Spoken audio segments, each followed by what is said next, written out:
नमस्कार, यूपी तक के इस मॉर्निंग शो सुर्खियां में आपका स्वागत है। मैं हूं आपका संतोष और बारी इस बुलेटिन में उन खबरों को जानने की जो हैं तमाम अखबारों की सुर्खियां। तो शुरुआत उस सर्वे से जो आपको मतदाता यानी कि वोटर लिस्ट में शामिल कराएगा, यानी एसआईआर सर्वे की। एसआईआर सर्वे शुरू हो चुका है और जिसको लेकर उत्तर प्रदेश के मुख्य निर्वाचन अधिकारी ने सीधे आदेश दिए हैं कि अब घर घर जाकर बीएलओ हर मतदाता का फिजिकल वेरिफिकेशन करेगा, उनसे उनका डॉक्यूमेंट लेगा और उसके बाद उनका मतदाता सूची में नाम डाला जाएगा। बिहार में हुए एसआईआर सर्वे के बाद देश के तमाम राज्यों में और जिसमें उत्तर प्रदेश शामिल है वहां पर यह सर्वे हो रहा है। और एसआईआर सर्वे में लेकिन जो महत्वपूर्ण है वो है कि आधार कार्ड सिर्फ वोटर लिस्ट में शामिल होने का आधार नहीं होगा। यानी जब बीएलओ आपके घर आए और सिर्फ आपके पास आधार कार्ड होगा तो सिर्फ उसके जरिए ही मतदाता सूची में नाम शामिल नहीं किया जाएगा। साल 2003 की वोटर लिस्ट में जिन लोगों के नाम होंगे उसके बाद से जिनके नाम नहीं है 2003 की वोटर लिस्ट में के बाद वालों के जो वयस्क हुए यानी कि 2003 के बाद जो वोटर बने उनके लिए ये एक महत्वपूर्ण निर्णय लिया गया है कि अब आधार कार्ड के अलावा भी जो 12 डॉक्यूमेंट्स अन्य बताए गए हैं, चाहे वो आपकी हाई स्कूल की मार्कशीट हो, चाहे जिसको कहते हैं कि सर्टिफिकेट हो या फिर पासपोर्ट हो, ग्राम प्रधान का जारी हुआ सरकारी विभाग के द्वारा जारी किया गया सर्टिफिकेट हो, जाति प्रमाण पत्र हो, वन क्षेत्राधिकार प्रमाण पत्र हो, ऐसे 12 डॉक्यूमेंट है। उन डॉक्यूमेंट्स को भी दिखाना पड़ेगा, जिसको लेकर मुख्य निर्वाचन अधिकारी ने वीडियो कॉन्फ्रेंसिंग के जरिए सभी जिलों के डीएम को ये स्पष्ट निर्देश दे दिए गए हैं, उनको मैसेज दे दिया गया है, उनको बता दिया गया है कि सिर्फ आधार कार्ड अगर किसी व्यक्ति के पास है तो जो बीएलओ होगा, जो सर्वे करने वाला ब्लॉक ऑफिसर होगा, उसके विवेक पर डिपेंड करता है। अगर वो इस बात के लिए विश्वस्त है कि जो व्यक्ति आधार कार्ड दिखा रहा है वो भारत का ही नागरिक है, वो एक ही जगह पर वोटर है, तो वो उसका नाम शामिल करेगा। लेकिन ये उसके विवेक पर डिपेंड करता है। लेकिन अगर वो व्यक्ति फर्जी साबित होता है तो इसकी जिम्मेदारी भी उस नाम शामिल करने वाले बीएलओ की होगी। ये एक अपने आप में बड़ा निर्णय है।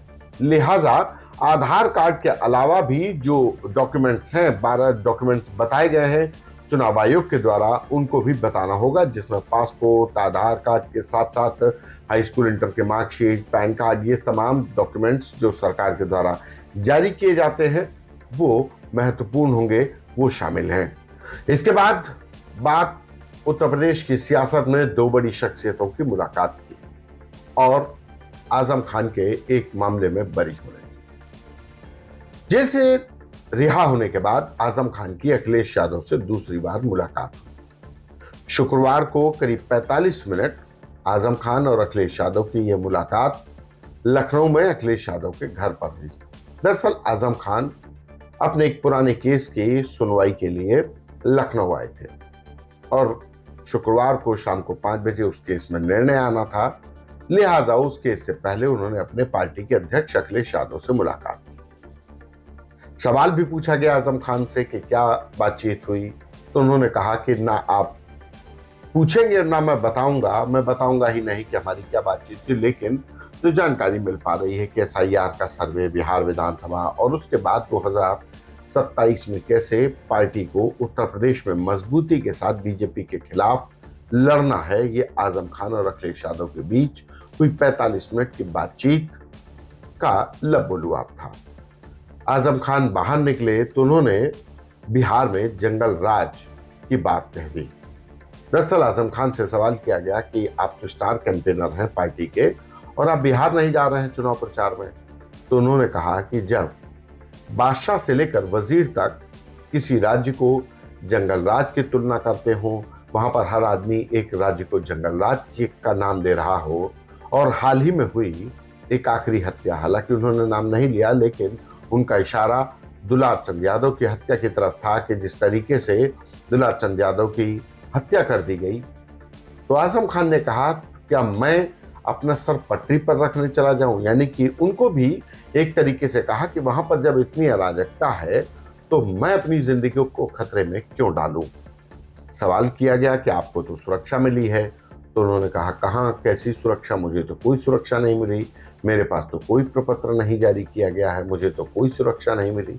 बहरहाल आजम खान से सवाल किया गया कि 2027 में क्या होगा, तो बिहार का रेफरेंस लेते हुए कहा कि बिहार के लोग कह रहे हैं कि वहां बदलाव होगा और 2027 में जब मेरे जैसे लोग, यानी कि आजम खान ने सीधे से उदाहरण दिया कि जो इस शासन सरकार के सताए हुए लोग हैं, जब दामन फैलाकर लोगों के बीच में जाएंगे तो भरपूर समर्थन मिलेगा।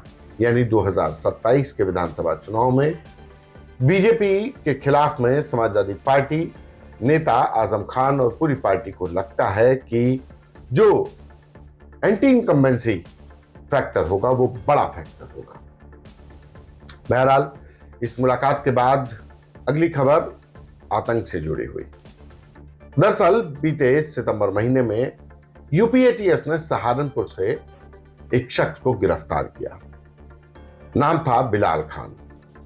बिलाल खान को गिरफ्तार करके उसको 9 दिन के रिमांड पर लिया गया और जब 9 दिन के रिमांड में उससे पूछताछ की गई तो चौंकाने वाला खुलासा हुआ। बिलाल खान अलकायदा इंडियन सब कॉन्टिनेंट से जुड़ा था। आकिस अलकायदा का एक भारत के आसपास जो अलकायदा जिस तरीके से अपने नेटवर्क को फैलाना चाहता, उसके लिए एक अलग मॉड्यूल AQIS नाम दिया गया अलकायदा का, उससे जुड़ा हुआ था।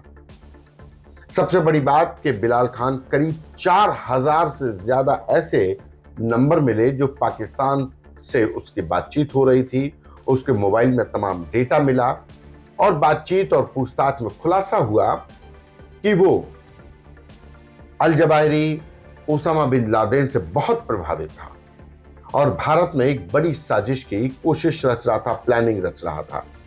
इतना ही नहीं, ऑपरेशन सिंदूर में जिन आतंकियों को भारतीय सेना ने मार गिराया उनको वो शहीद मान रहा था और उसके साथ ही ऑपरेशन सिंदूर को लेकर के जो आतंकी मारे गए उनका महिमा मंडन कर रहा था, उनका शहीद बता करके लोगों को भड़काने की कोशिश कर रहा था। ये तमाम खुलासे यूपी एटीएस की 9 दिन की रिमांड पर रहने के बाद हुआ है और अब कहा जा रहा है कि इसके तमाम अन्य सहयोगियों को भी यूपी एटीएस जल्द गिरफ्तार करेगी। इसके बाद एक खबर भर्ती से जुड़ी हुई। उत्तर प्रदेश में होमगार्ड की नौकरी के लिए भर्ती आने वाली है। करीब 45,000 होमगार्ड भर्ती होंगे। सबसे बड़ी बात कि होमगार्ड की भर्ती पूर्णकालिक नहीं होती है, ये ड्यूटी बेस्ड होती है। एक तरीके से ये पेरोल पर नहीं होते हैं, जितनी ड्यूटी उतनी पेमेंट। लेकिन अब इस होमगार्ड की भर्ती के लिए 45,000 जो होमगार्ड भर्ती होने हैं, इसकी जिम्मेदारी उत्तर प्रदेश पुलिस भर्ती व प्रोन्नति बोर्ड को दे दी गई है और इसकी तैयारी शुरू कर दी है भर्ती बोर्ड ने OTR वन टाइम रजिस्ट्रेशन की प्रक्रिया शुरू कर दी है। यानी कि अब जब भी भर्ती बोर्ड जिलेवार होमगार्ड की भर्ती निकालेगा तो उसमें OTR होना जरूरी है। जिस तरीके से सिपाहियों के लिए OTR यानी वन टाइम रजिस्ट्रेशन आवश्यक कर दिया गया था, उसी तरीके से होमगार्ड के लिए भी OTR की व्यवस्था लागू कर दी गई है। शुक्रवार से OTR उत्तर प्रदेश पुलिस भर्ती और प्रोन्नति बोर्ड की वेबसाइट से किया जा सकता है। OTR के जरिए बेसिक इंफॉर्मेशन यानी कि नाम, पता, ऊंचाई, लंबाई, ये तमाम चीजें जो फिजिकल जो चीजें होती हैं उसको बताया जाता है, उसमें नोट कराया जाता है, शैक्षणिक योग्यता नोट कराई जाती है और उसके बाद जब भर्ती आएगी तो उस OTR से जनरेट हुए रजिस्ट्रेशन नंबर का उसमें मेंशन करना होगा कि OTR नंबर ये है। भर्ती बोर्ड में OTR के रजिस्ट्रेशन के बाद ही जो आवेदन होगा उसको स्वीकार किया जाएगा। तो ये थी आज की वो प्रमुख खबरें जिनका जानना था आपके लिए बेहद जरूरी। दीजिए मुझे इजाजत, नमस्कार।